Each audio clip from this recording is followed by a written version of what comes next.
एक औरत रोज स्टेपलर से अपनी चेहरे की त्वचा को जोड़ती थी, लेकिन सच्चाई यह थी कि वह तो 1 साल पहले ही मर चुकी थी। 2 घंटे बाद उसका पूरा शरीर तैयार हो गया। क्या देख रहे हो? मुझे एक जिंदा इंसान की तरह बनाओ। मेरा सपना था कि मैं किसी बड़ी सेलिब्रिटी की मेकअप आर्टिस्ट बनूं, लेकिन किस्मत ने मुझे एक भयानक मुर्दा घर का कर्मचारी बना। हाँ, वह एक सुपरस्टार थी, लेकिन मेरा काम था मुर्दों को जिंदा जैसा दिखाना। शूटिंग से पहले मैंने उसका मेकअप ठीक किया, लेकिन अचानक उसकी नाक गिर गई। मैं डर के मारे तुरंत उसे उठाने के लिए झुका। औरत ने गुस्से में कहा, फौरन मुझे नई नाक दो। अगर शूटिंग से पहले इसे ठीक नहीं किया तो तुम नौकरी से बाहर हो। मैं चाबी लेकर उसकी सीक्रेट रूम की ओर भागा। जैसे ही मैंने दरवाजा खोला, उसे देखकर मेरे होश उड़ गए।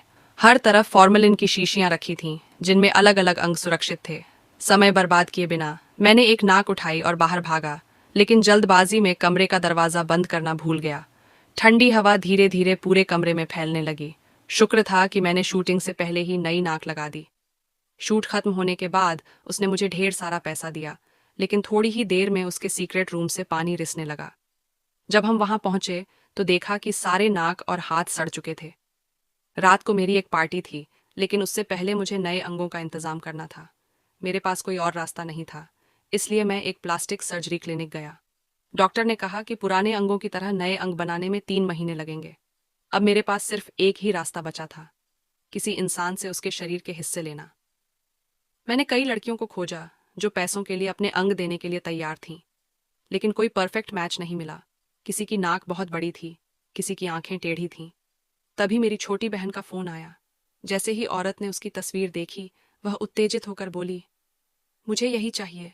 नहीं, ये मेरी बहन है। लेकिन औरत ने मेरे सामने नोटों का ढेर लगा दिया। इतने पैसे मैंने जिंदगी में कभी नहीं देखे थे। मैंने आखिरी बार पूछा, तुम्हें यकीन है कि तुम्हें सिर्फ यही चेहरा, नाक और कान चाहिए? हाँ, सिर्फ यही। मैंने हामी भर दी, लेकिन उसे पता नहीं था कि यह सारा प्लान पहले से मैंने बनाया था, उसे धोखा देकर उसके सारे पैसे लूटने के लिए।